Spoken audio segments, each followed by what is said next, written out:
which we've taken the initiative to start. So basically what we'll be doing today is the first edition, which is the maiden edition. And we have resource persons that are ready to also facilitate their various sessions. So I want to start by welcoming my president, Honorable Engineer Adeyemi, who will be welcoming us formally. Just a programs manager managing the Women in Mining programming. But I have a boss side of me. She is Honorable Engineer Adeyemi, and she's right on this call. So she will be welcoming us formally and doing the formal introduction. Over to you, Honorable Engineer Adeyemi.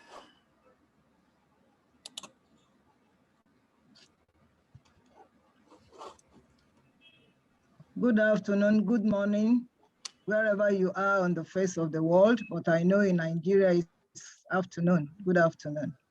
Like the PM said, Women in Mining is an organization created to address gender issues. But you know that beyond gender issues, there are some other issues. And that is why we looked at it that this sector is going through a resurrection period in Nigeria, because we all know that mining literally died and we abandoned the space to illegal miners. Now that people are coming on board, university, yes, you have the basic education, but you have to learn to tie the knots when you get out of the university. And so that is what we are going to be doing on this platform. On this platform, we are going to be looking at the critical aspects of mining. You want to look at the environmental aspects, you want to look at climate, you want to look at carbon issues, you want to look at the artificial intelligence, you want to look at robotic technology, because mining is no longer about cutlasses, O and Giga. We have moved beyond that. You want to look at sustainability. So you want to be a consultant in the mining sector looking at ESG, this is the platform for you. You want to talk about climate issues as related to mining. You want to talk about carbon trading. Anything related to mining, you understand, you will find it adequately being taught on this platform. And I'm very happy because I don't want to start mentioning him. I've seen one of our strong members, our foundation member, who actually urged me on with whatever you are seeing today, because when you start something and you are not getting the kind of speed you thought you need, you are likely to abandon it and want to move to something else. So Ambassador Foluke, who has been moved to Philippines, we say you are welcome. And I can see my teacher who went as far as Plateau State with me when we were starting Women in Mining to do the initial capacity building there. Professor B.D. Ako, you are welcome. And so many others. And we want to thank our consultants, pro bono, because we've never paid you a dime, but because of his compassion and gender sensitiveness, Omoluabi, we want to say you are welcome. And he was he used to be my teacher in Open University when I went to study law. I identified him as a very brilliant person who made me love law. So you are welcome, sir. And I'm sure what you deposited in me was never lost. Today, I'm sure so many people will be here to actually gain from you. So please, it's going to be a mixed ground. And thank God for technology. We'll be deploying technology to do our trainings. And then when we need to organize field work, we will ask people who are interested to come see. And this program is being supported, you understand, by friends outside. Women in Mining had network across the world. It's a global movement. So you want to, if you are serious, you want to go on field work to other countries to see what they are doing, we'll be packaging excursions. Yesterday, I was online with Jody here in America, and they're willing to support people who want to come on such expeditions to see the wonders of the world, what is happening. Like next year, I can tell you that some people will be going to Abakoki. You know, when you talk about fault and you want to really see it, and you want to see the Great Canyons, you understand? You want to see the old gold mines, you know, this is the platform to be. And for young graduates, yes, even when you are in school, these days we call it hustle, and Nigerians are good at hustling. You don't have to do anything, you don't have to steal. As a young graduate, you understand, you can start doing internship, you can start building up your space. We have a young one, you know, Fumi, who is doing her intern with us. And I can tell you that changed her psyche, that changed everything. So this platform is a learning platform. You are all welcome. Students are welcome, mothers are welcome, women are welcome, people who want to go into some other aspects of trading. you're not mineral trading. This is the platform to learn about it. So today you are all welcome, and we wish you all the best. And then when it is question time, even if we can't address all your questions, just put your questions together. Our resource persons are always there, to engage them. Mrs. Olani is a very seasoned resource person who retired from the sector. So we are going to be bringing experienced hands. We are not talking theory. We are tired of theory. We've had enough theory in the classrooms. So now we'll be bringing in people who have had experience, who have cut their teeth, you understand, in the sector, to actually teach us. And there's no bureaucracy about it. Once you have your laptop, and that is what the world is, there's no going back. Those are the good things about COVID. Once you have your laptop, the money you spend doing don't like, abusing one leader that cannot change anything. You can change your life just with a laptop. Invest in a laptop, and you find out that your life, you have more impact. You understand, doing things you want to do, even cutting beyond boundaries, Nigerian, because they are no longer boundaries. The boundaries are fluid. Now I'm interfacing with Nigeria. I'm far away I'm not even around that axis. You understand? So we have fluid boundaries. So let's take advantage of that to learn, to educate ourselves. God bless you. You are all welcome. Thanks again.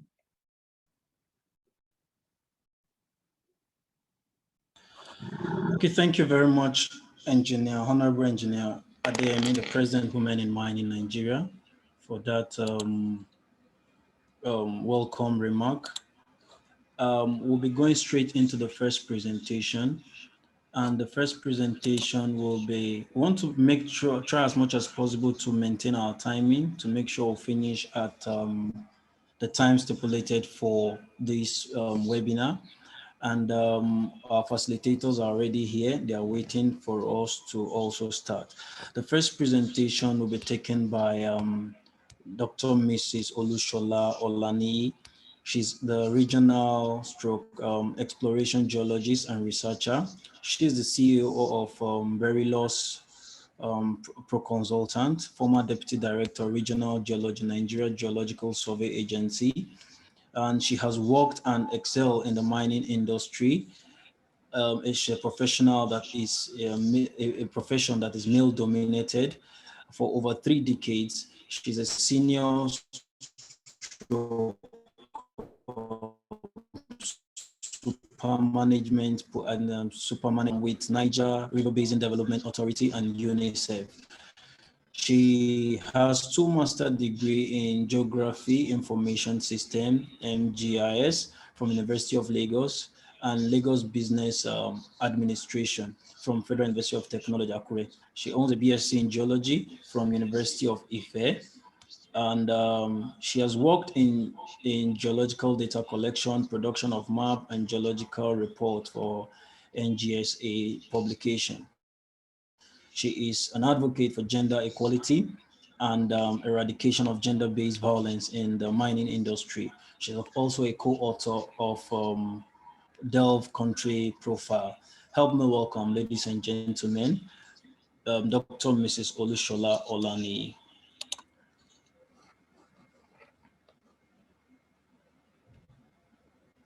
Over to you, ma'am.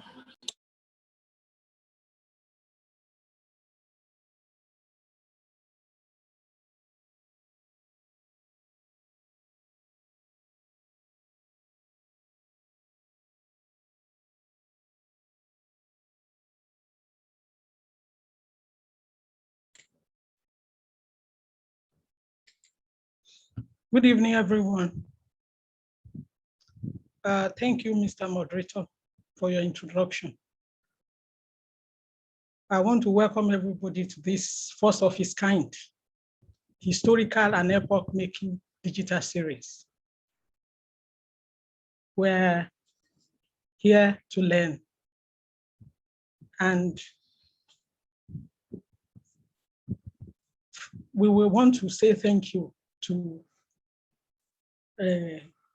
Engineer Honorable Adeyemi for this opportunity.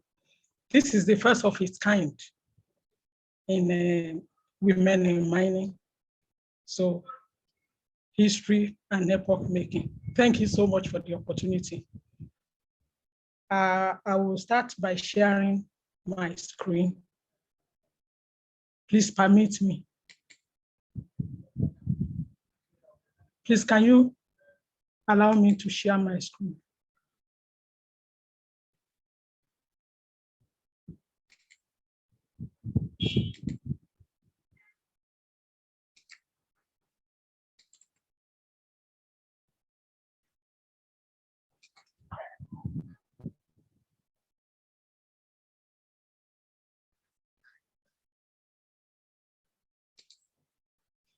Okay.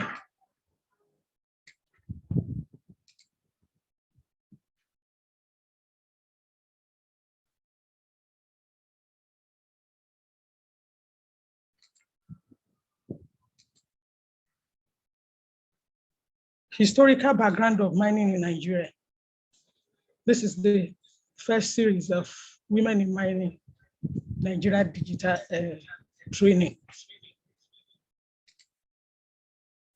The moderator has done justice to all this, so I'll have to skip it. The training is away from the normal PowerPoint presentation because I believe that it's not for only today, for prosperity and for reference sake. That's why I'm doing it this way, so that others can still, others that are not around, whether you're around or not, you'll be able to read it later and understand it. I don't know whether, are you seeing my screen? Hello? Hello? Hello? Ah. Hello? Hello? Hello? Ah, what is happening? Can you hear me?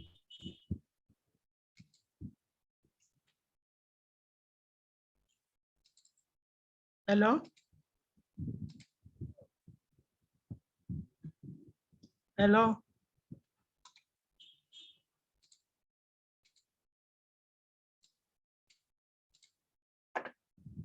Hello?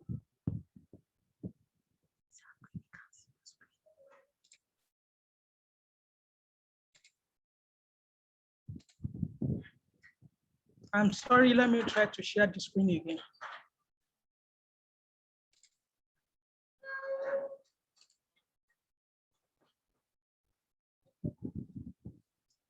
Can you see my screen now? Hello? Hello?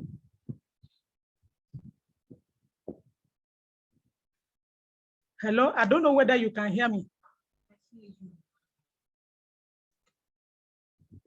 Echo? Hello?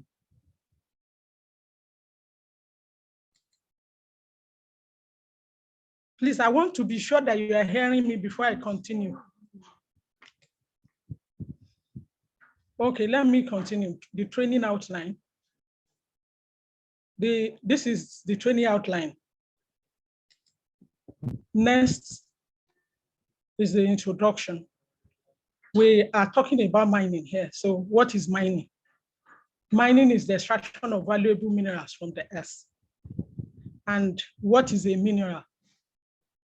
A mineral is a solid, naturally occurring organic substance. It's not artificial. It's not man-made. Now, organized mining started in Nigeria around 1903. But in spite of this, the mining industry is still vastly underdeveloped. We have 44 minerals in 50 locations in all the states of the Federation and FCT, which has remained untapped. If it has been properly tapped, it will have helped in the sustainable development of the country. We have world-class solid minerals in Nigeria. Our gems, the ones I use on these pages, they are from Nigeria. They are world-class. Apart from that, the federal government has 7 strategic minerals: gold, lead, zinc, bitumen, coal, barite, iron, limestone, and many more minerals. This map is showing the mineral resources. It's not even everything that is there, but here we have close to 30 different types all over the country.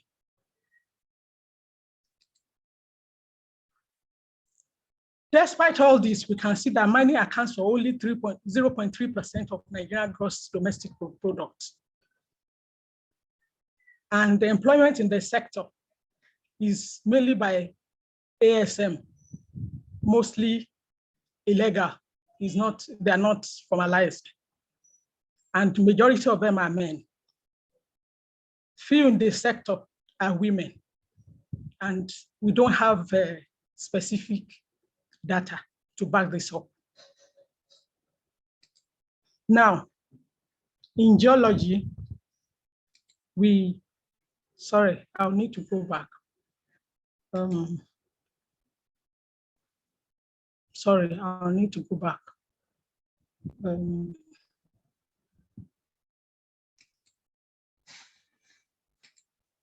In geology, we normally talk about where we're going.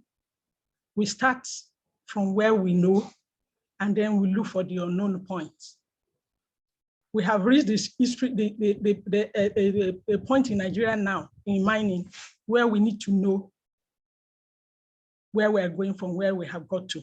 That's the essence of this training, so that we know where we're coming from and we know where we're going. Now, the history of mining in Nigeria, we start with this timeline. We have the ancient history, the British colonial period, Nigeria independence, and the mining reform period.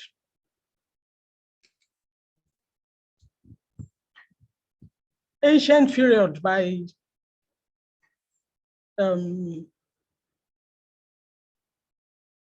ancient history tells us that by 500 BC, there was clay mining for terracotta figure in Nok. Nok is a village in Kaduna State.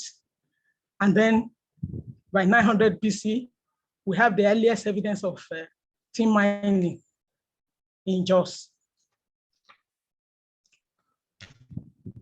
The British colonial period in 1900 saw the direct control of the Royal Niger Company. It was directly put under the control of the British government. By 1903, there was the formation of the Southern Protectorate of Nigerian Mineral Survey, and 1904 saw the same for the northern part of Nigeria. By 1905, mining of tin ore by the Royal Niger Company begins. 1914 saw the amalgamation of the North and the South Protectorate to form a colony. The colony becomes the present day Nigeria. During that period, coal mining started in Enugu. Gold mining started in Niger and Kogi states.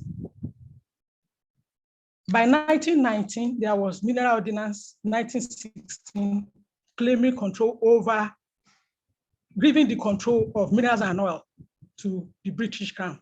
The minerals and oil in Nigeria, the control was given to the British Crown.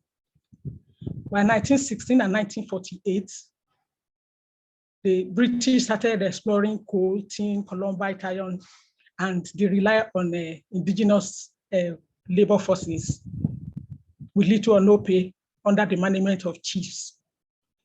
As at that time, Nigeria was the largest columbite exporter globally and the 6th largest tin producer from the exploration of coal in Jos. By 1919, there was the merging of the Southern and Northern Nigerian Mineral Surveys to form the Geological Survey of Nigeria. Now, throughout this period that we have been talking, that we have been discussing, we have not seen the input of women. We have not seen the input of women. Now, by sorry, I'll need to go back.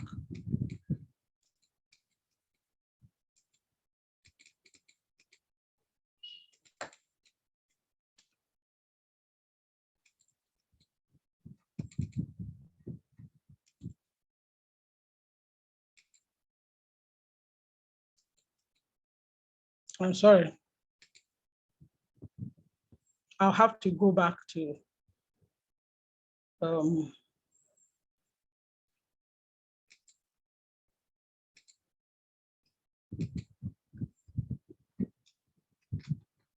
okay. By 1943, this was the first time that women will be mentioned. And they were Bureau women that were mining in Jos. They were actively involved and they were participating with their husbands, generally unskilled and auxiliary and social workers. They are carriers, pickers, potters, washers, and they sell food and drinks. And at times they provide music for the miners. As at that time, no woman owns a mine. Some were working with their babies, even in such terrible conditions. Income was so low compared to their men counterparts. During the rainy season, the women normally go to farm, which means they have dual roles. They work in the mines during the dry seasons, and as a Greek people, they play serious role in a Greek during the rainy season. Although there was no data to back this up, but according to Alahira, most of this information that we're giving, they are from secret information and oral interviews. And the reason for the lack of data was because the International Labour Organization, Labour Convention banned women and children in underground mine. So by 1946, there was adoption of Mineral Acts and approval of mineral regulation. Nigeria Coal Corporation Act was established. 1956, there was a major turn around for Nigeria. It was a major turning point for the history of Nigeria and mining. There was the discovery of oil and gas in Oloibiri, the present-day Bayelsa State, and there was decline in the price of global mineral.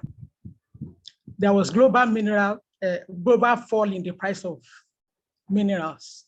So Nigeria had to shift to petroleum. As at that time, it was giving foreign exchange. There was economic growth and infrastructural development. So it led to the abandonment of mining.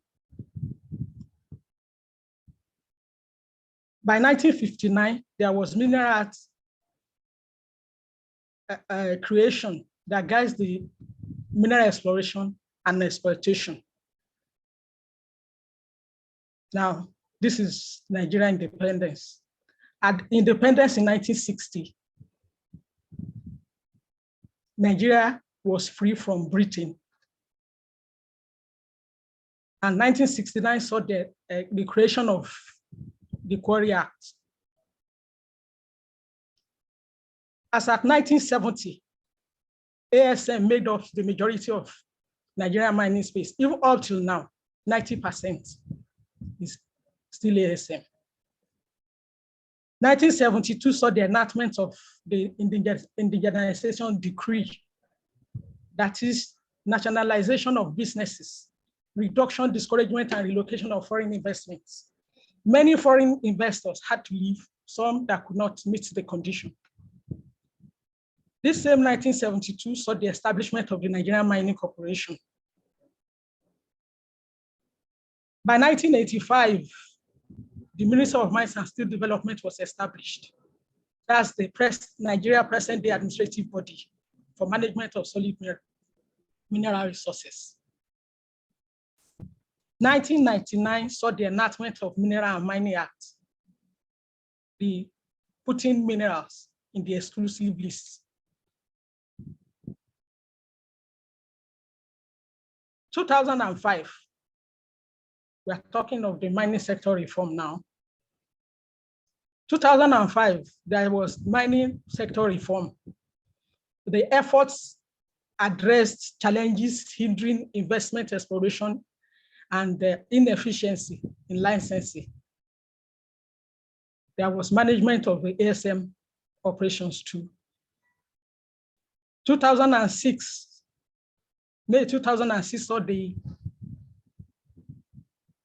establishment of Nigerian Geological Survey Agency, a parastatal of Ministry of Mines and Steel Development. By 2007, there was the enactment of Nigerian Mineral and Mining Act 2007 for legal framework to repeal Minerals and Mining Act, the one of 1999, and made the country more attractive to foreign investors. Government divested from mining operations and created fiscal incentives to promote private sector growth and institutional structures that will manage the mining sector and mineral rights. There was establishment of ASM departments, buying centers, and provision for extension services for small-scale miners. This same year, Nigeria passed the AET law, being the first country that will do it. 2008 saw the National Mineral Metal Policy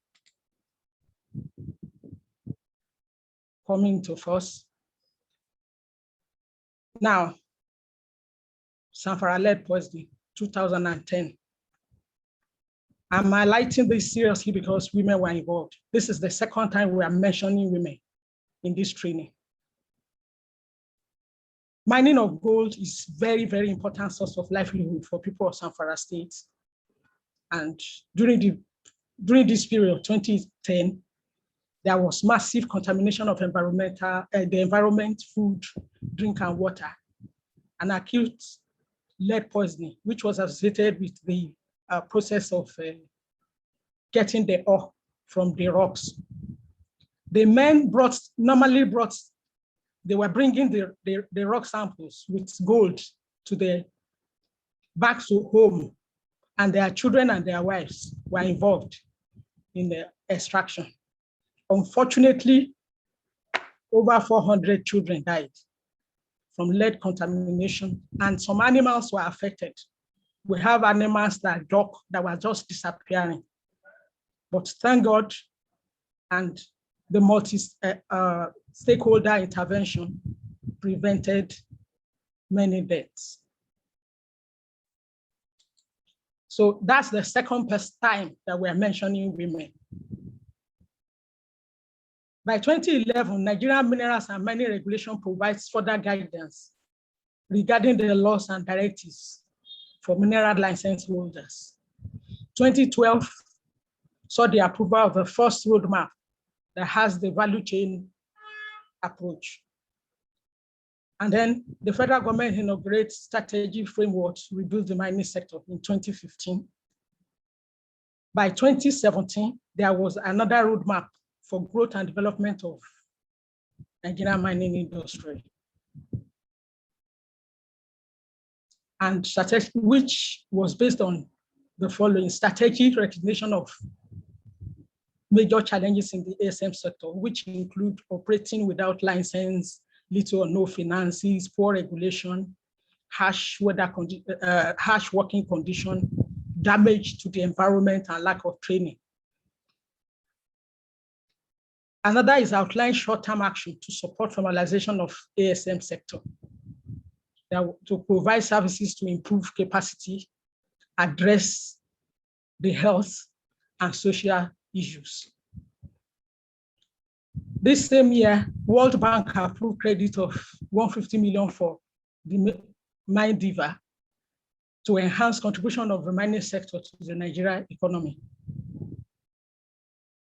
which must involve a formalization of ASM sector. And that one is supposed to be the key factor. MSMD also established 5 billion fund from Bank of Industry By 2020, there was the approval for disbursement of 1.08 billion naira under the ASM Financing Support Fund. And then that same year, despite the impact of coronavirus, the first local mined and refined gold bar by PAGMI was presented to the president. 2021, by 2021, there was the approval of 6 billion naira from federal government for mineral clusters in 6 geopolitical zones to cushion the economic impact of the coronavirus pandemic. Ongoing remote sensing monitoring system to regulate and support ASM, NGSA geodata online access to report and data for investment decision and research, the automation of mining cadastral office for online licenses and title application. The Department of Investment Promotion and Mineral Trade was created for investment partners. Importance of this training. Why this digital training? Question 1. This is specifically for women. We have seen that is only in 2 places that women has been mentioned. To know why, so why are we doing this digital training? Question 1. Answer 1 says, for us to know the history of mining in Nigeria, for us to know that historically mining in Nigeria is male dominated, and for us to know that there is low involvement of women in mining. We can see that, like I said before, the only reference is Birom and Zamfara women involvement. Most others operate informally, and even people in the governing sector, mining governance, you can count the number of women there. I was in my former office when we had the first deputy director and the first director, female directors. So what can this do for women in mining? It can help us to determine where we are going and the way forward. It is time for paradigm shifts, and we must decide the next line of action. It's time to promote gender diversity and equity.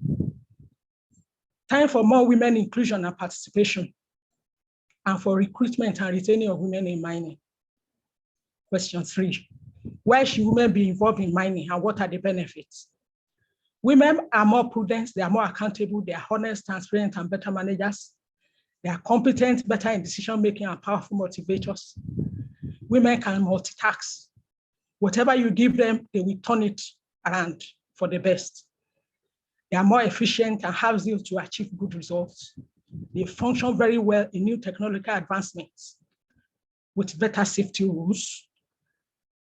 Where you have gender diverse workforce, you have better leadership and better financial performance.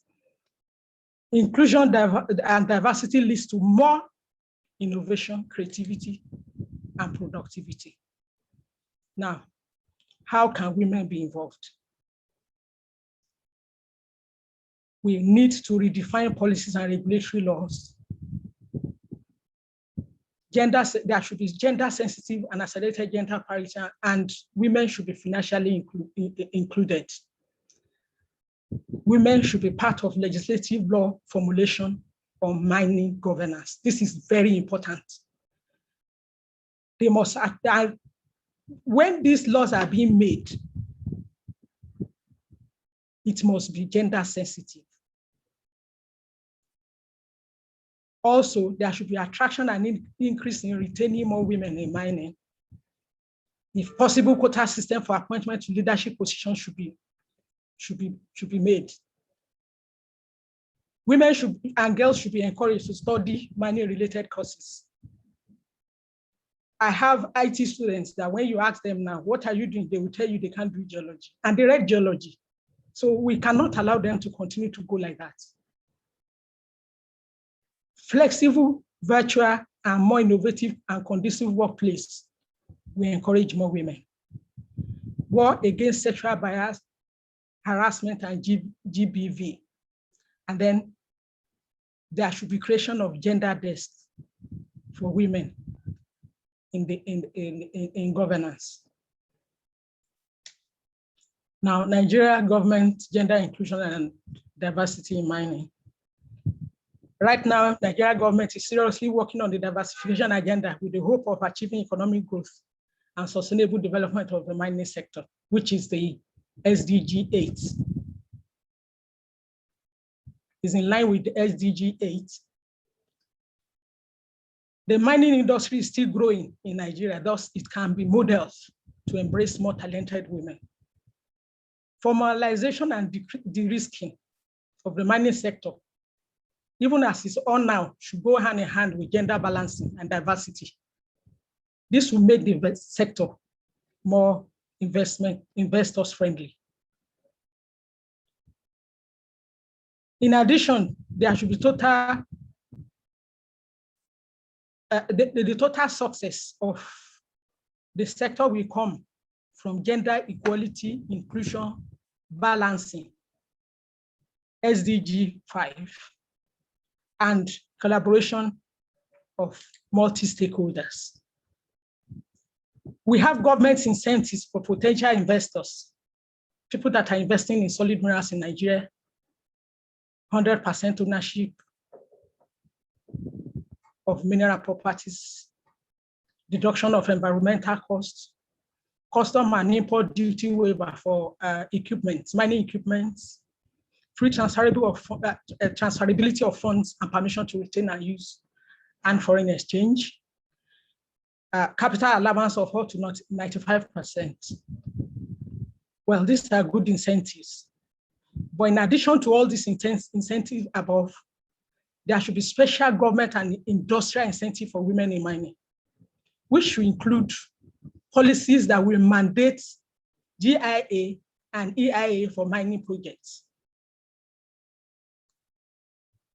South Africa has the highest number of women in mining, maybe all over, I think all over the world, because they have regulatory diversity requirements.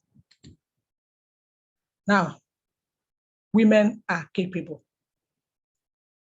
This is geological field mapping. That's me there in the field with a female colleague. We are working on marble here. That's me there with my male colleagues on top of a mountain. And inside water. Behind me here, this one is with my male colleagues. Behind me here is River Donga. We are on Nigerian soil. Here is Cameroon. All you have to do is enter this boat. You are already in Cameroon. The essence of this is to tell you that when we do geological field mapping, we go from up, down, inside water, inside everything. We move everywhere for us to collect geological data and to locate minerals. Now that's me there. That's me there. What I'm trying to show here is that for over 15 years, I was leading men and women for field work. Men are capable. That's the essence of this. In conclusion, we can all see that mining in Nigeria is a male-dominated profession. At this point in time, Nigeria cannot be excluded from the issues of improvement in rate of women employment in mining industry in the whole world today. And according to Bloomberg, time to embrace change for more women leaders in mining is now. Their involvement will be a kind of positive catalyst for justice, sustainable economic development in the sector. Therefore, all hands must be on deck to get more women involved, especially during mineral verification, value addition along the downstream of the mineral value chain. We are talking of lapidary and jewelry making here. Export of processed minerals like gemstones, precious metals by women is of great importance to reduce lost revenue from export of raw ones. Adoption of new technologies, digital transformation, and global green transition innovation will also act as catalysts for gender inclusion. We have an all-female exploration crew in South Africa, and all they do is the drilling rig that is fully automated. They will just sit in their air-conditioned room office and be controlling and be doing exploration work. The same thing is happening in Mali, where you have women with automated mining equipment that they are using for gold exploration. When we look at it deeply from all this analysis, inequality in Nigeria, mining industry is a very big challenge. The journey to equity could be far, but with perseverance, engaging government, much advocacy, showcasing women in mining champions, and mentoring of the younger ones, women in mining will achieve the aim of reduced inequality in the sector. These are the key references. Thank you for listening.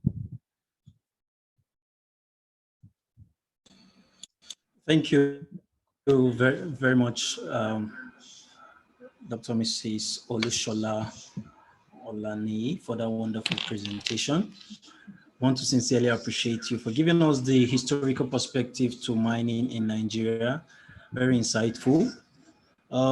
You've actually opened our eyes to the fact that the mining sector has a lot of potentials, and the need for us to harness those potentials is very key. However, women have a major role to play in the mining sector. The sector is male dominated.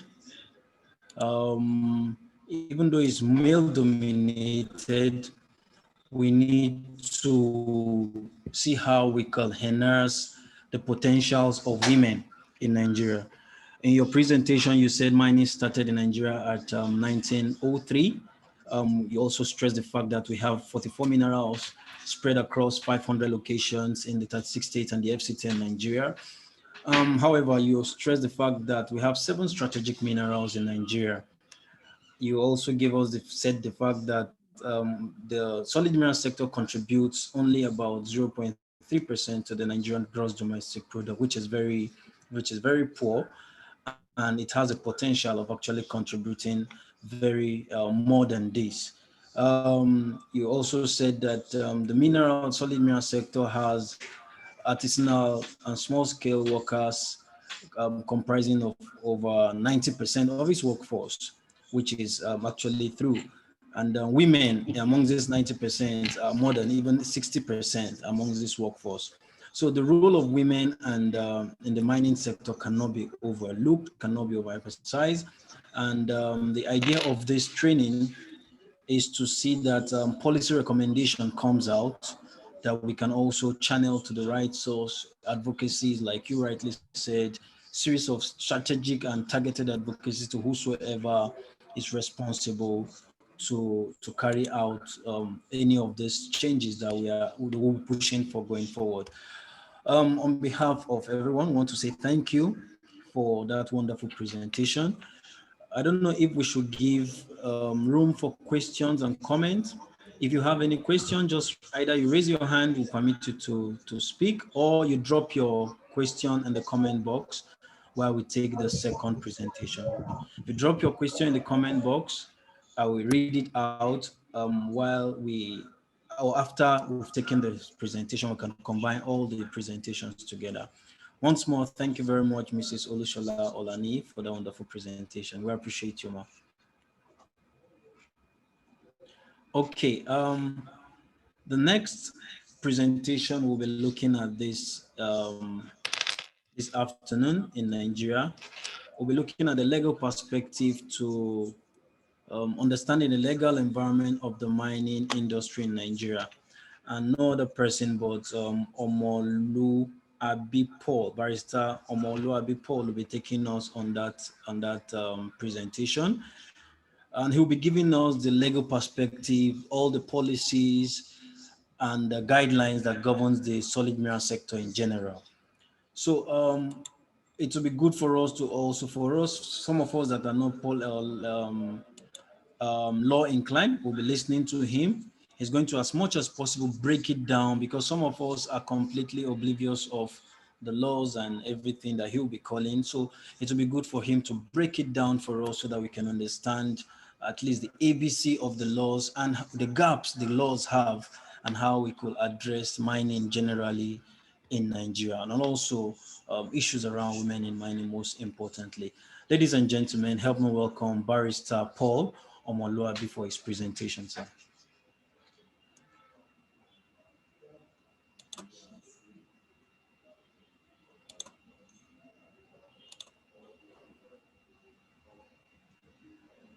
I want to respectfully appreciate Engineer Honorable Adeyemi and all the organizers that are behind this wonderful training.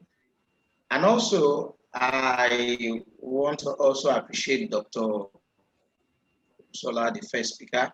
I must say I'm enriched. That was very exhaustive. That was very intelligent. I count it as training, and I'll go quickly to my assignment. My assignment is straightforward. I'll try to see if I can share what I have, but while doing that, I'll also just guide us on what I am to discuss. Basically, I'm going to discuss on understanding the legal environment of Nigeria mining industry.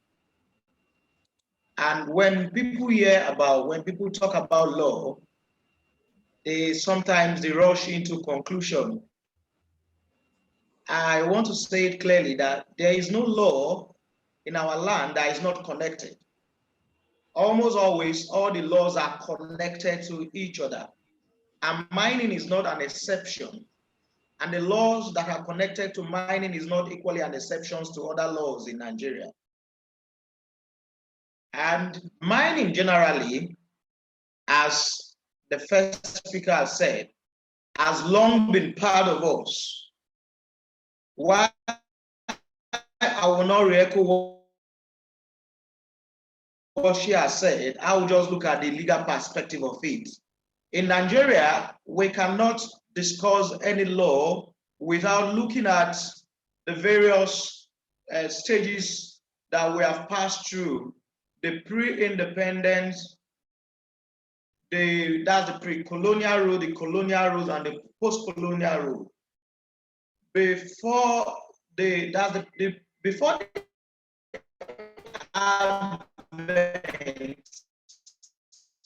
of the colonial master, various laws that were largely unwritten, which we usually refer to as the customary laws. And the customary laws in the country varies from one community to the other. After a while, during the colonial masters, the period of colonial rule, they came into the system with the sole purpose of doing business. And mining was not just an exception of the business. Mining was part of all that they came to do. They discovered that Nigeria is endowed with so many things. And in doing this business, they also discovered that we do not have universal laws. We do not have laws that can assist them in doing this business smoothly. There thereafter introduced what they call the Received English Law. And these Received English Laws were laws that were in existence in England. And when these laws were received in Nigeria, there were still issues because they find it difficult. It was a bit difficult for them to place side by side the Received English Law with our customary laws. So there were issues of how the customary laws should relate with the English laws. And somehow, some of our customs were fine-tuned, some of our customs were subjected to these English laws, and certain tests took place. We had what they call the repugnancy test, the compatibility test, and the public policy test. Now, all of these tests gave some of our customary laws rights to exist.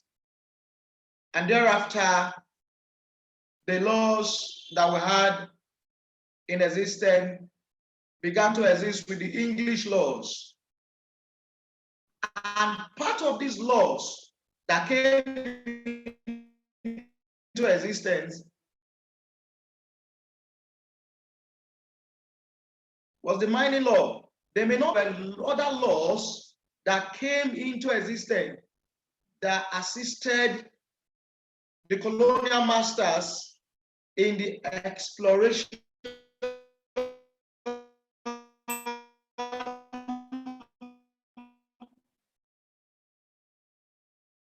of the mineral resources. And Nigeria had our independence, and we needed to do away with the colonial rule. And the colonial rule left, and we had our laws.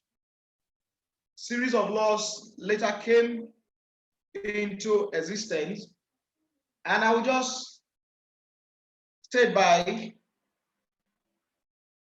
in mining and in exploration generally, you begin to ask yourself, why do I need laws?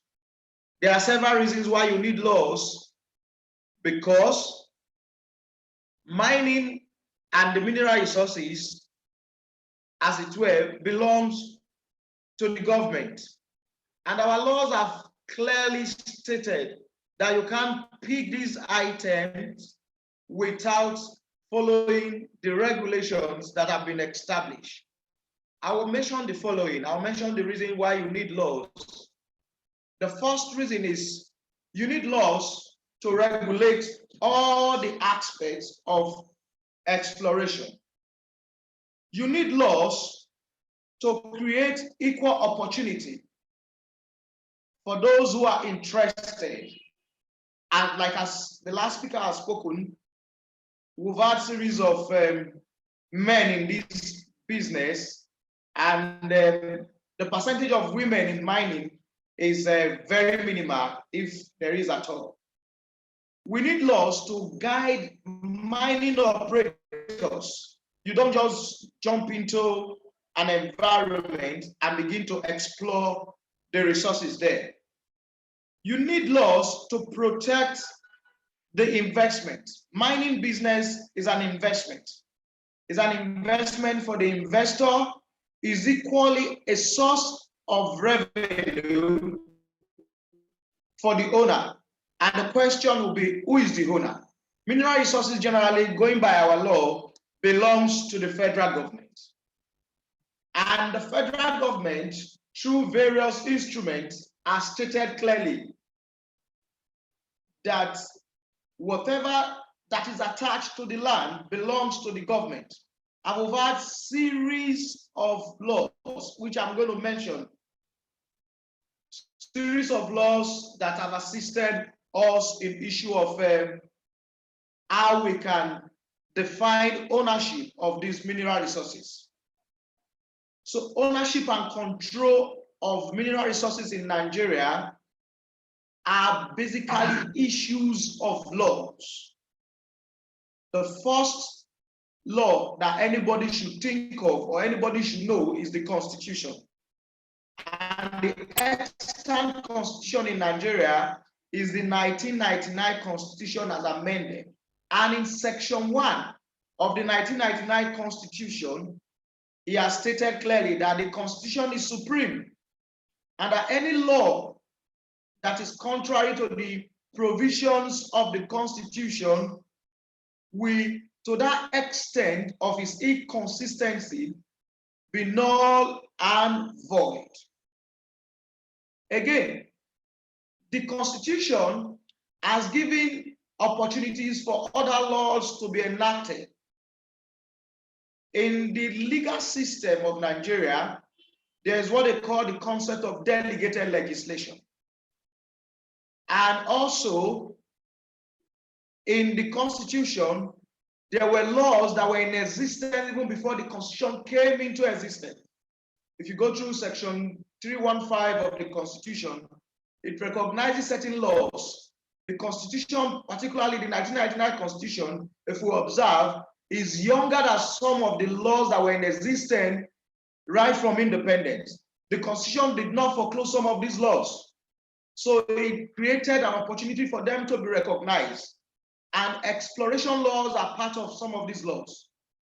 Section 1 of the Mining Act of 2007 clearly states that ownership of any mineral resources is vested with the federal government.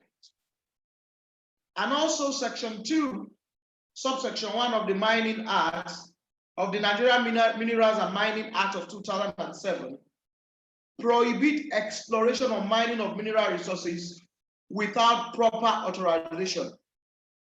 If you look at these entire laws, and aside from other laws, like the Land Use Act, the Land Use Act has also clearly stated that anything that has to do with land, alienation of land, transfer of land, or any business that you have to do with land, you need the consent of the government. And for that purpose, you need the consent of either the governor or the president, as the case may be. If you look at the composite effects of all of these laws, you can but agree that ownership of land, ownership of mineral resources that are embedded in the land belongs to the federal government and belongs to the government that is in custody of that land. Now, let's just move a bit further to look at the various list of laws for those who may want to invest in mining, for those who may want to bring an investor in mining, and for the women who are projecting to go into the mining business. It is very important, it is very pertinent for the investors to begin to look at and have at the back of their mind these various laws. The Constitution is very important. For every citizen of the country, it is important you know your Constitution. You may not know the details of the Constitution, but it is expected that you know what it stands for. The Constitution is the ground norm. The Constitution is the law that covers every other law. The Constitution gave birth to every other law. The Constitution gives the foundation for whatever transaction you want to do, particularly if it has to do with mining. Aside the Constitution, like Isabella stated, we've had other laws that are now in existence. And as it relates to the mining and mining operation in Nigeria, we have the Nigerian Minerals and Mining Act of 2007. These laws came into existence as a result of series of repeal, series of transformation, and today the extant law is the Nigerian Minerals and Mining Act. Aside this law, which has clearly defined the rights and liabilities of those who may want to go into mining, we equally have the Nigerian Minerals and Mining Regulations of 2011. The regulation, as the name implies, set out how you should proceed in acquiring and complying with the procedure of exploration. Then we have also other laws that are related to mining. And one of such is the Explosive Act of 1964. It's quite an old act. It's still in existence. We have the Explosive Regulation of 1967. We equally have another law that as an investor who want to go into mining should also consider the Environmental Impact Assessment Act of 1992.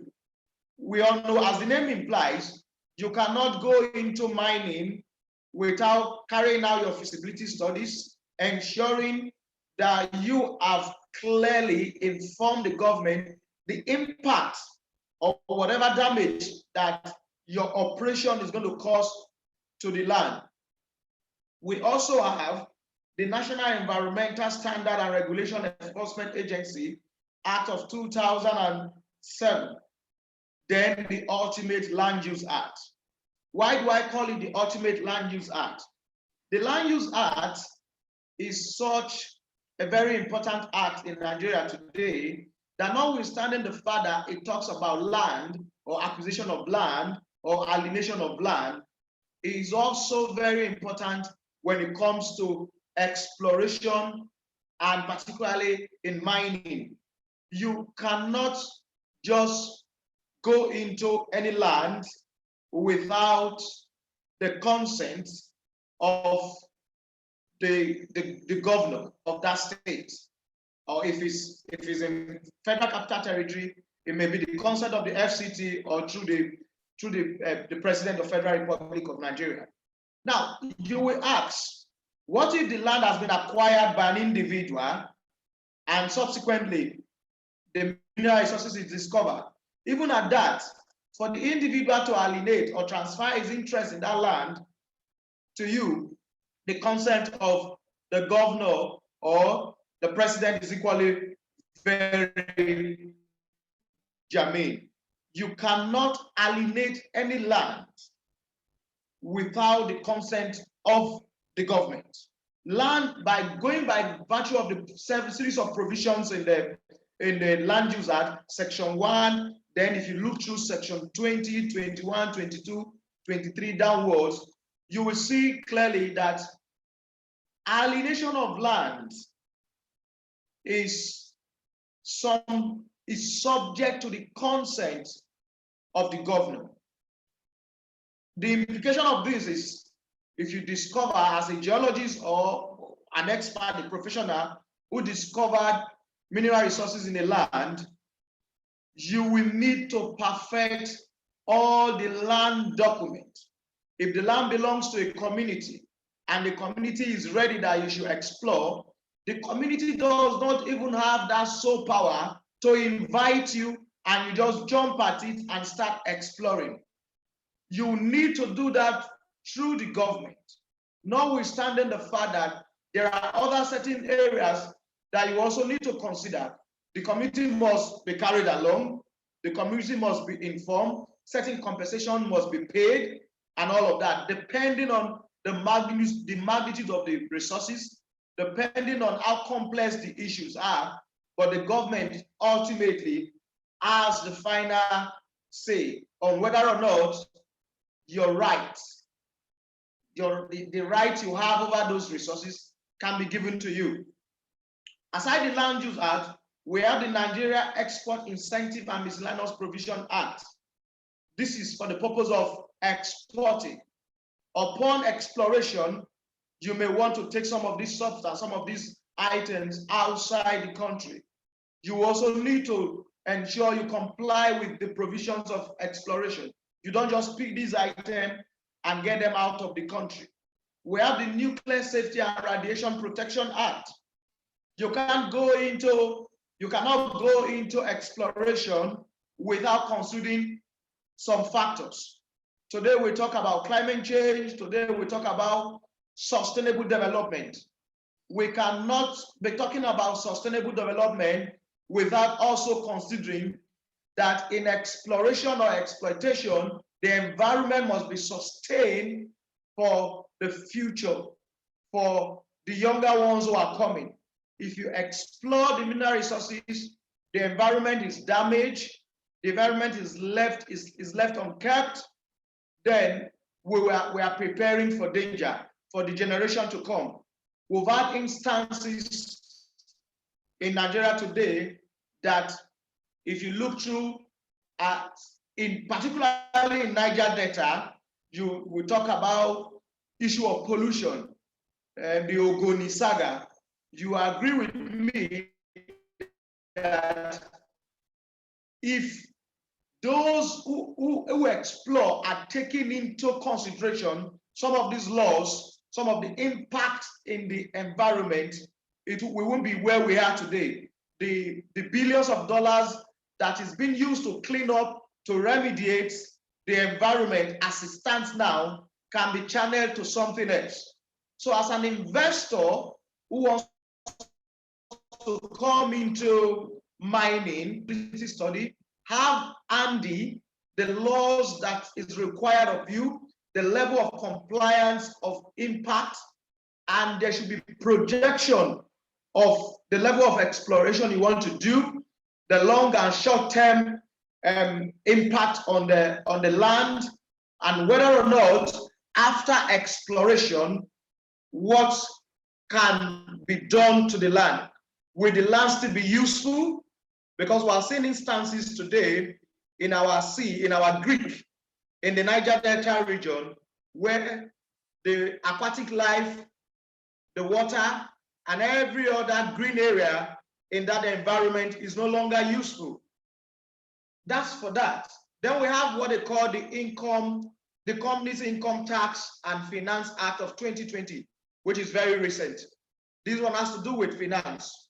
You cannot, with the law will not fold its hands to see you explore without also considering you paying tax and how you generate your profit. The tax laws are there to make you give account of all the exploration that you have embarked on. So as an investor, or as a woman who wants to go into mining, you should also be prepared that you will be expected to pay tax and comply with all the regulatory tax laws, as it were. The Nigerian Minerals and Mining Act, which is the major law that concerns mining, is important that we know that it came into existence in 2007. The law, as I've said, repeals several laws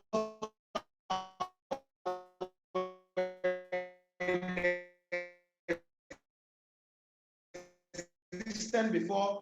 The reason for repeal is because of the dynamics in our society. We have today in Zamfara issues of terrorists or banditry, of intruders or trespassers, and fighting over the resources that belongs to the common good of the country. When these mining laws were being put in place, nobody ever anticipated that they will get to a point where the government will be battling with those who will come and steal our resources, who will come and pull our resources out and also kill innocent persons in doing that. So our laws are dynamic to an extent that they change. As the events in our society change, there will always be room for the laws to be amended, like what we are seeing in the National Assembly. There will always be room for all laws as it relates to specific areas to be amended, to be able to reflect extant issues in the legal regime. The Nigerian Mineral and Mining Regulation of 2011 was also introduced. Now, the introduction of the regulation is particularly for procedures. And in law, we have the law has two major branches. We have the substantive law and the procedural law. The substantive law, as it were, which is the Nigerian Minerals and Mining Act of 2007, simply defines your rights and liability. The rights you have, what kind of right do you have if you want to go into mining? We have two major rights. We have the mining lease and also the prospecting title. These are rights that are defined under the Nigerian Minerals and Mining Act. But the Nigerian Minerals and Mining Regulation talks about the procedure upon which, if any of these rights in the Mining Act is breached, how best do you approach it? The procedure of how you can comply with the provision of the Mining Act. So these two laws cannot be separated. They work together. But the reason why they are distinct is the Mining Act gives you your rights and defines your liability, while the Mining Regulation law simply tells you the procedure upon which you can commence an action if you're right, if you need a license, if you need to go into a lease to obtain a mining lease, what are the requirements, what is required of you. Then that being said, we will look at the major features of the Nigerian Mining Act of 2007 and also the regulations. The features are straightforward. It provides for security. These are new innovations. Security for tenure of mineral and title holders. They can't just give you a license or a title without specifics. Your title is defined for a particular period of year, and there will also be room for you for a renewal. Then the laws, the Mining Act has equally created room for transparency, unlike the way it is done before. Transparency in terms of what you are entitled to, in terms of the space, the square meters you are given for exploration and all of that, so that you don't encroach on another portion. Then it also encourages the private sector to come into mining, particularly not just government, which is why there's this call for women in mining. It has created a platform for everybody to come into mining. Then also the law has removed that discretionary right, the discretionary power that used to be there, that was embedded on that was given to the minister before now. The law has equally given room for professionalism. Mining as it were, in the law has given opportunity for professionals, not just anybody who feels, oh, there's a revenue in this regard for me to generate, you just come in. No, the law requires that you have professionals on board.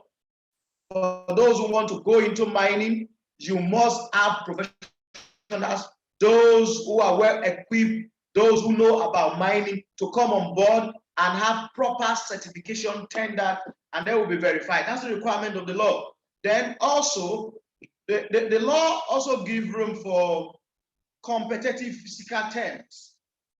In other words, there's no room for anybody to have to monopolize, to be in charge completely. The mining process has been unbundled. It gives room for so many persons to come in and have their inputs and generate revenue for themselves and also for the government. Encouraging the environment management, like as I've said before, we cannot explore the environment without considering sustainable development. Our environment is very dear to us. Our environment, we need our environment for the generation to come. So if the generation now destroy the environment, what will be left will be terrible, will be disturbing for those who will come after us. Then we have what they call the community development agreement. Like as I mentioned before, you can't go into any environment or any community without the consent of the principal members of the community, without the consent of those who had originally been in occupation of that land. Now you have discovered something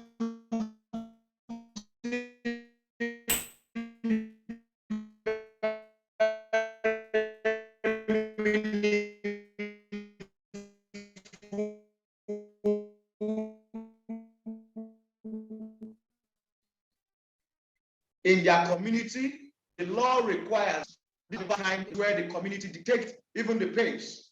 Like as we are saying today, we have seen the current the petroleum bill that is hanging in the National Assembly, the issue of percentages that should be given to communities that produce these resources. So there must be an agreement when it comes to mining for the community to be carried along. And to the extent that it is even required of an investor to engage the community, to have a sense of belonging, and also the provision for corporate social responsibility. My community, you explore my community without a feedback, without a benefit. The law frowns at that. Then we also have what they call establishment of the Solid Mineral Development Fund, which is under the ministry. We talked about, I have amended that talked about the qualification for issuance of permits. If you desire after exploration, you want to now export, section 131 of the Nigerian Mining and Mineral Regulation 2011 says that a person is qualified for issuance of permit to export minerals from commercial purposes if the person holds the mineral title or a license for that purpose. So you must have a title or a license before you can even explore. So it is not just for anybody.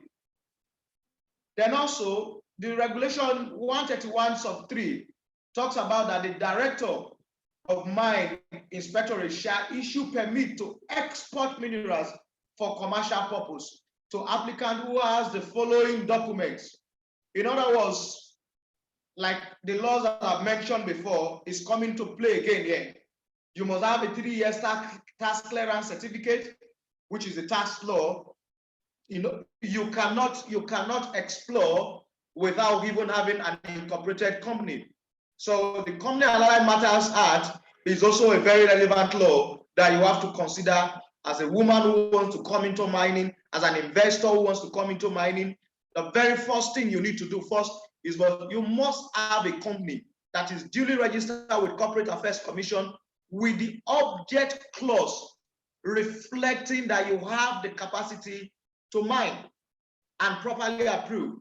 With that, you comply with these other laws, you file your tax returns, you have evidence of registration with the Nigeria Export Promotion Council for those who may want to export.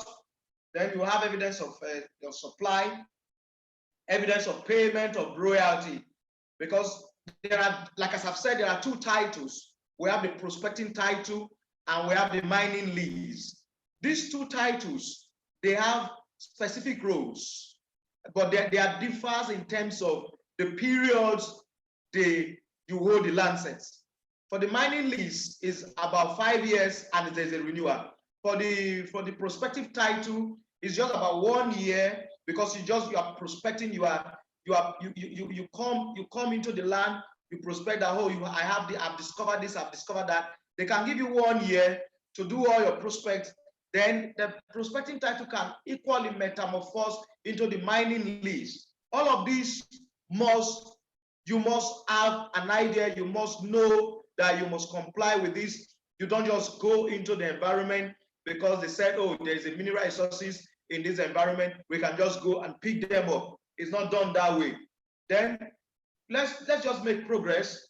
We'll talk about the requirement for issuance of permits. Then also, it is important at this stage for me to also mention that there are several unlawful mining activities that some persons may not even know that what you have embarked on is unlawful and that is completely contrary to the provisions of the law. For instance, if you are not in possession of a license in line with section 93, you are not expected to even think of mining at all. So you must obtain a license. You must purchase, there must be a purchase of minerals without license. If you are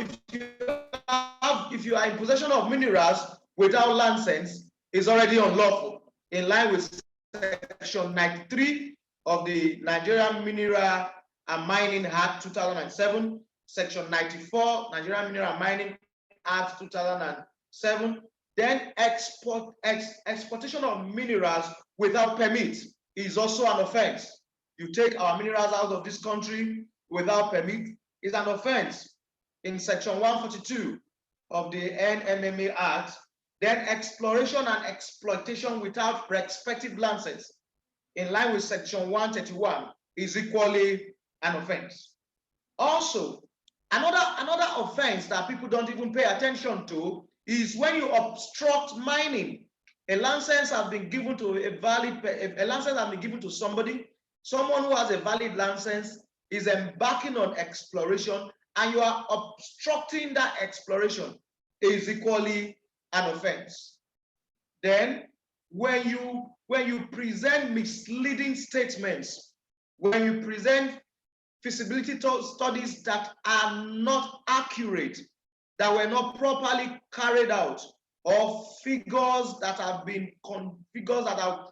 just been fabricated, it becomes an offense too, in line with Section 131 sub B, C, D, and B, C, and D. Then Section 143 talks about penalties. There are penalties. We can't just talk about offenses without penalties. For anyone who has been caught, for anyone who must have breached any of these laws, either a prospective investor, someone who has passion for mining, but just fail not to do the right thing. The law is clear. If the person does not comply with the provisions that I've mentioned above, the person will be convicted. And if it's at first instance, he may be liable to a fine of about 500,000 naira or imprisonment. Either the fine or imprisonment, that is at the discretion of the court. Then also, if it's a second-time offender, he was caught before and he still embarked on it, there will equally be a fine or imprisonment. Then the fine will now have to be 1 million, and the imprisonment may not exceed 5 years, or both. So you see that the court has a very wide discretion at that moment, where someone has failed to comply with the regulations of mining, and he chose to do it in his own way, how he feels it, or he feels that, oh,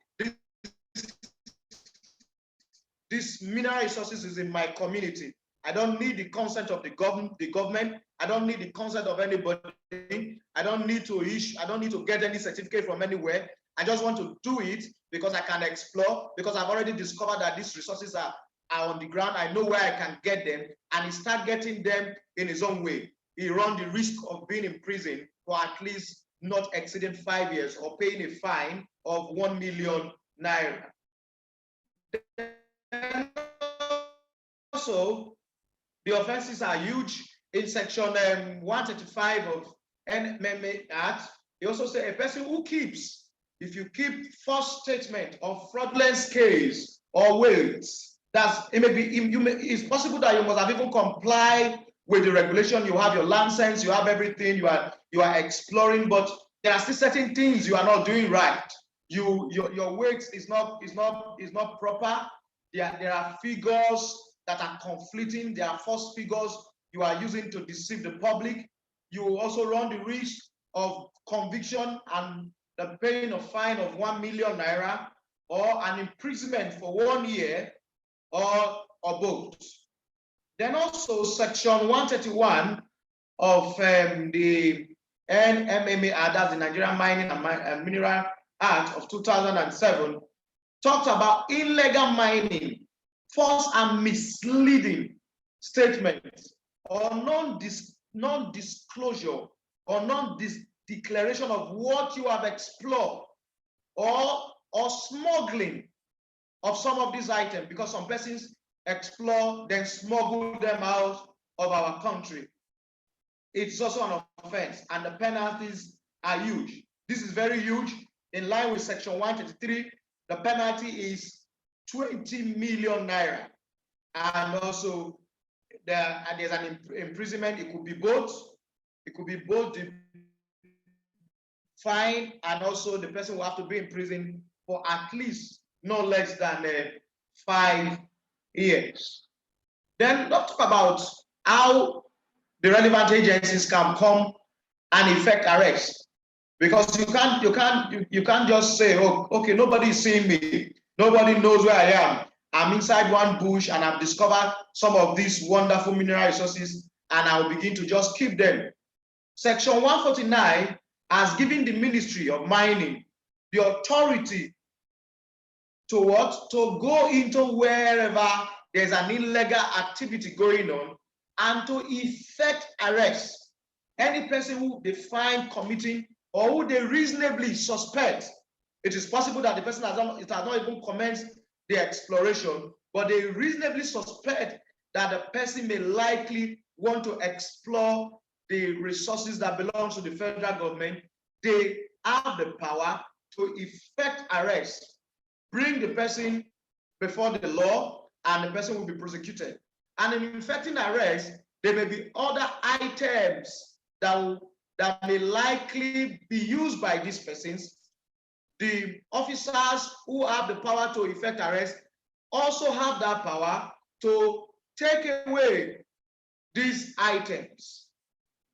Now, being that said, let's talk about the challenges in the export of mineral resources in line with our laws. No doubt, the bureaucracy is huge. Part of the challenges we have in our laws, the bureaucracy in delaying the process of export papers has caused so much investors setbacks that most times begin to have rethink of whether or not they want to continue to do business in Nigeria and all of that. Then what they call the repatriation of export proceeds. These are all challenges that we found ourselves in. And aside that, the mining business in Nigeria has indeed not thrived much, because the government is still a bit not, the laws, when I mean the government, I mean the laws are still a bit very rigid. The mode of doing business, bringing in investors is still a bit very cumbersome in allowing investors to come into Nigeria. There is room. There are several calls for amendment of laws in Nigeria. And by way of concluding, I would say that the Nigerian mining and mineral sector is still largely underdeveloped, like as I've said, and there is a room for improvement, particularly now that there's a call for women to come into mining. The laws are there, but by the time they come, we can also call for more amendments, for more participants to come and take advantage of the natural resources that have been embedded in our country. And I want to say thank you so much for this opportunity. And I count it as privilege. And I hope that we've been able to pick one or two things. The time is a bit, we can't talk about the laws. The time is a bit too short for us to exhaust all the laws. But in subsequent edition, we will make most of these materials available, and more of it will come our way. Thank you so much. Thank you. Thank you indeed. Thank you very much, Barrister Paul Omoluabi. I've heard so much about you, and that was very deep. It was able to give us an insight of the policies and the laws that governs the solid mineral sector in Nigeria.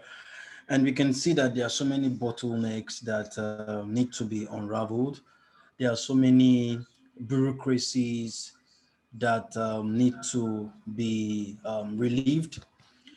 I think we have a lot of work to do in engaging the relevant government, ministry, department, or agencies that are responsible for unraveling such bottlenecks. And at the moment, at some point, the ministry started the review of the Nigerian Mineral Mining Act. As an organization, we need to engage both the National Assembly and the ministry to see how some of these issues that are raised from the Mineral Mining Act can be simplified. You also gave us the Nigerian Mineral and Mining Regulation 2011, how it's a complement to the Mineral and Mining Act 2007. You also talked about the Explosive Act 1964 and the Explosive Regulation 1967. I don't know if all these regulations have been reviewed because of the dynamics in the sector. There are so many things that changes, things that were relevant then may not be applicable now, or we need an update of it. The environmental impact assessment, very important also.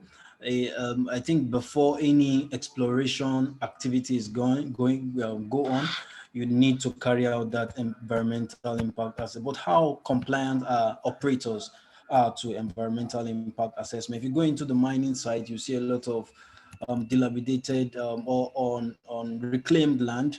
So what's government doing about such environmental degradation?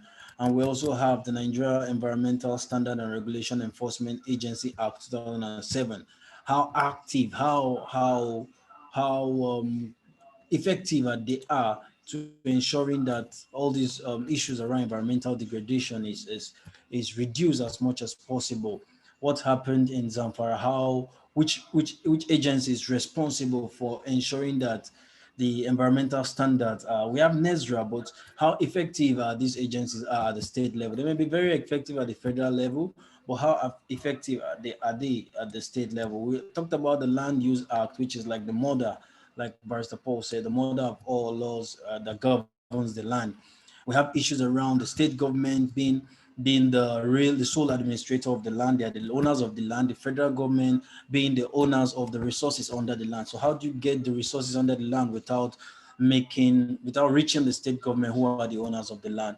You also talked about the consent. So many operators just go into the field without getting consent from the host community or from the owners of the land, because they feel the sector is exclusively for the federal government. So these are issues we need to, the advocacy issues, there are policy issues, and then there's a lot of work we need to do going forward. Once more, I want to sincerely appreciate you, Barrister Paul Omoluabi, for that wonderful presentation. We have said that we should drop our comments in the comment box. I can see a huge lot of comments. I'll just take my time to read and pass the ones that are not comments, but those that are questions will also try to answer. Okay. I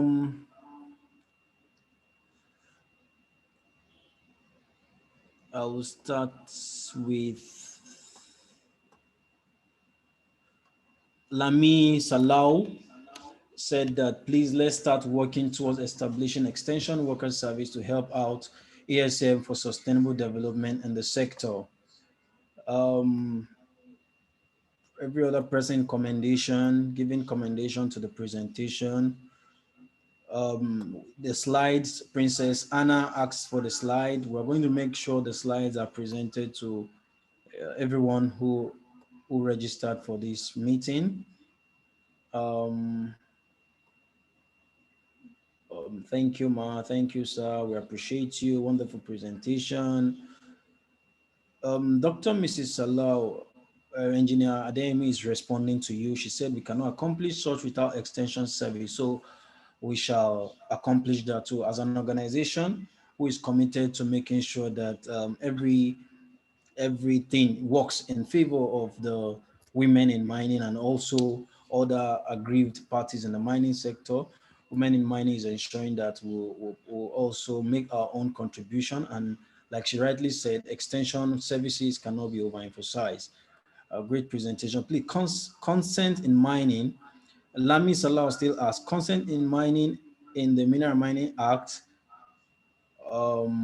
section 100 is domiciled in landowners or occupiers, please, not the governor or the state.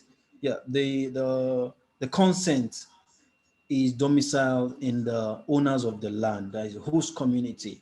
Before any miner goes into any site, they need the consent of the landowner. So maybe Lami is trying to stress a point that probably Barrister Paul raised.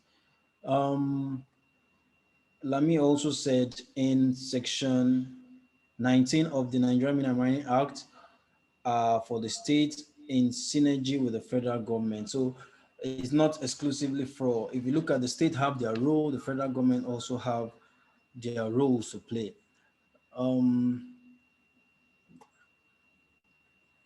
Lami Salau said CDA is well explained in Nigerian Mining Action 7 and gives the state all it takes to monitor exploration activities working with federal mine inspector presence in each state. Okay, so we should try as much as possible to, as operators in the state, as stakeholders in the sector, it's good we have all these laws and all these policies at our fingertips so that we can engage at any time.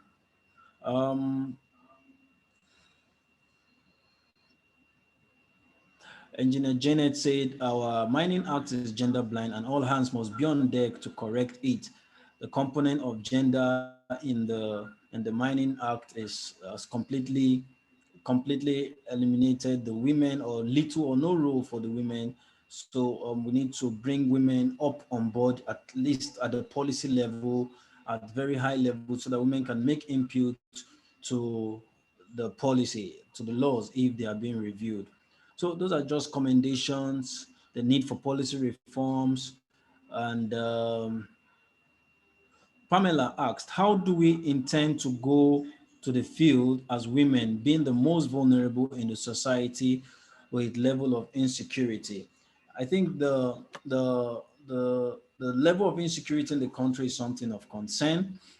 Before you go into any field, you must be able, like what's happening in Zamfara now, the state government have said no more mining. So the state governor is the number one security, is the chief security of the state. So he's responsible for security in the state. So before you go into any field as an operator, as a miner, you must ensure that that state is safe. Number one, it's green for you to go. If it's red, you avoid the state, you avoid such sites.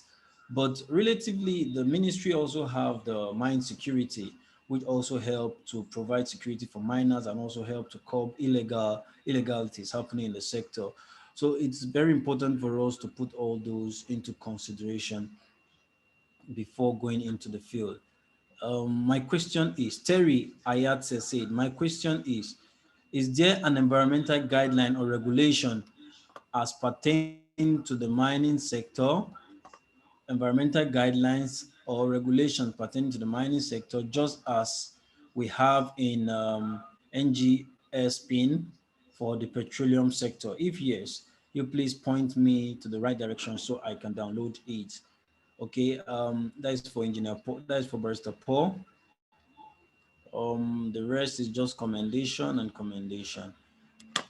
Okay, at this point, I want to say a very big thank you. In case my want to say anything, you can just raise your hands, or if you want to respond to Barrister Paul, the floor is also open for you to respond if you want to. Thank you so much. For the questions, by the time you have the presentation, the laws are very exhaustive, and no doubt there is room for amendment in some of these laws, which is what we're going to be some of our agitation as women in mining. But I will make the soft copy available for everybody to have access to it. And with that, you can further do a research on all the laws that is connected to mining. And the materials have sufficiently answered almost all the questions here. You need to just take out time to go through them. Because of time, I couldn't run through all of them. I just picked the details and I highlighted them. Thank you. Okay, thank you. I just want to briefly interject. Dr. Mrs. Salau asked some basic questions. Dr. Mrs. Salau, in the first instance, is a foundation member of Women in Mining and a BOT member. She's a member of the Board of Trustees. She was a desk officer while she was in mining cadastral, and that is a woman to be celebrated. You know why? Technically, every woman that went to that place to ask for a license, she ensured, she educated them, and she made sure they had access to it. So when she talked about the extension services is just technically building the capacity of women.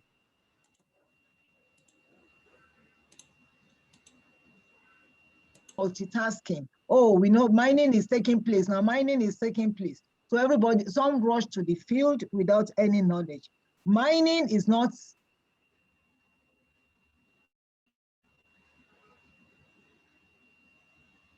education, and just like Barrister Paul said, is networked to other things. You have to be networked to finance, to be environment, to trade, you know, to the legal, to law itself, to understand, to understand what is happening in the sector. So with all those things, you find out that it is wise. A wise woman will continually build her capacity. I'm sure those of us that are talking, like Mrs. Olani that spoke today, even Engineer Mrs. Salah herself, is because you built your capacity. You must keep on going for conferences, hearing what other people are saying, what is happening in other climes for you to be able to function. You cannot come with head knowledge. There are some businesses you can go into with head knowledge. You cannot go into mining sector with head knowledge without having proper capacity. I tell you, you'll be so duped, you'll be so dealt with that any resource you take in there will be wasted. There are some women as we speak. The first gold refinery that is ever established in this country is being run by a woman. It's been initiated by a woman, and I'm so proud of her any day. The second one, a woman is actively involved. We have a woman who is taking a lead, you understand, in gemstone development in this country. So what are we saying? You build the capacity. If you don't build the capacity, you will suffer and may probably pay a high price to be able to get there. If you find out that ordinary assessments of the loan federal government made available, a 2 million naira loan, you understand that is easily available. Documentation, me speaking to you is a problem for me. I hate documentation. I just pass that to myself. Please, women are never ready to read.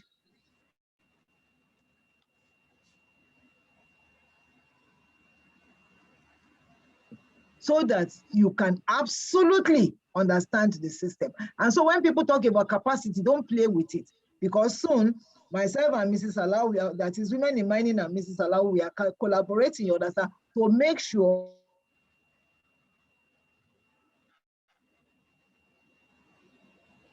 there. The only thing we are saying, enlarge the space, provide more robust engagement frameworks, like women who are working there, under what condition are they working? You and I have been a politician, I've been in National Assembly, and I've occupied some other positions. When women are few in number, you become intimidated, no matter how head knowledge you have, to be able to talk. And so the issue of gender, you understand, is very, very important. From decision making, you understand that we want to see more women there. Then in the system itself, what are you doing in terms of engagement with companies? The process from the company, what do they do with it? What do they do with the process? How are they being used in host communities? You understand? Are women at decision table? When women, because there's one Mr. Lotu that raised that the law is not fair at all. Our law is gender blind.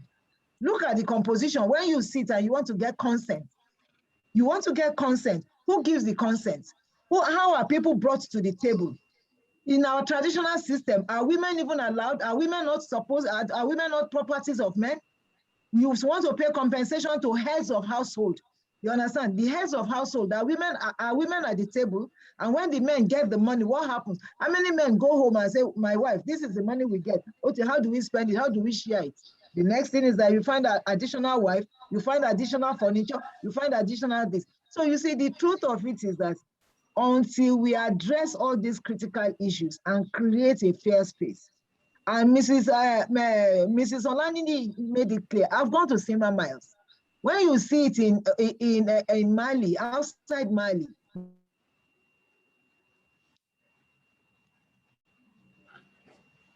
all based on artificial intelligence and robotic technology.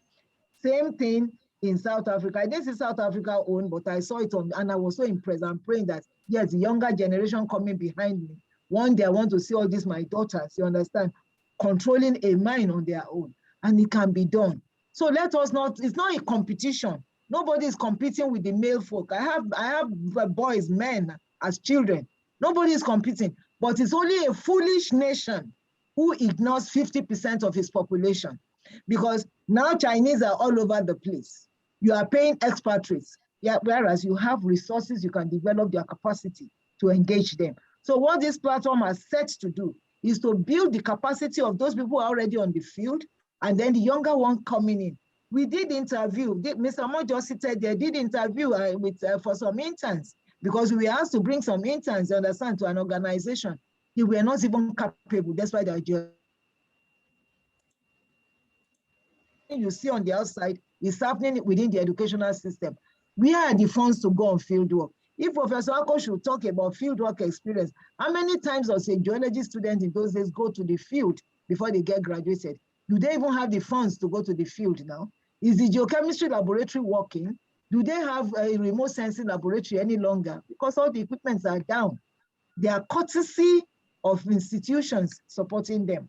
So when you don't have access to these things and you have them theoretically, by the time you get out of the university and you want to be engaged, you find out that today, most of the companies working in Nigeria, the ones they engage are students who graduated outside the country because they have better experience.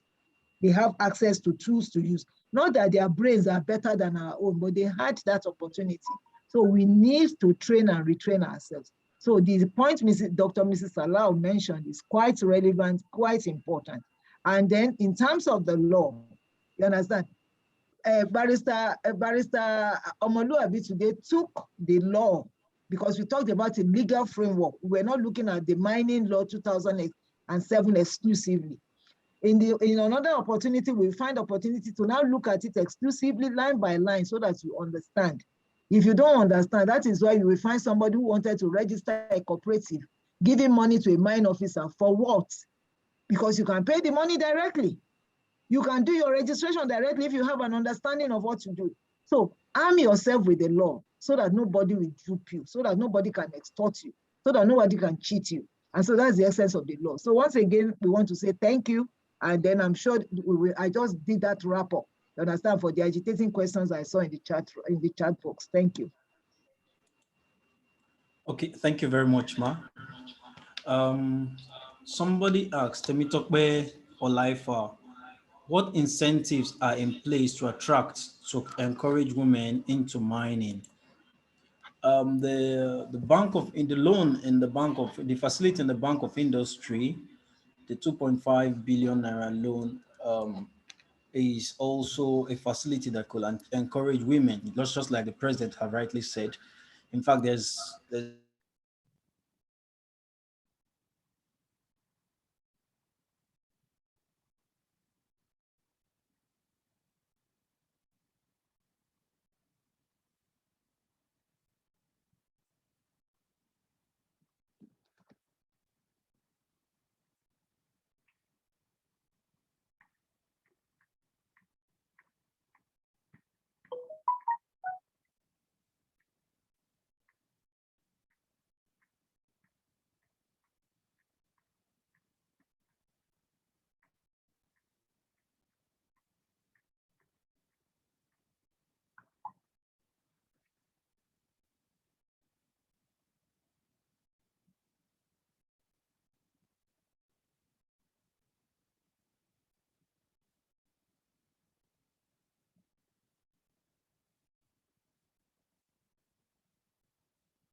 Hello. Sorry for that break in transmission.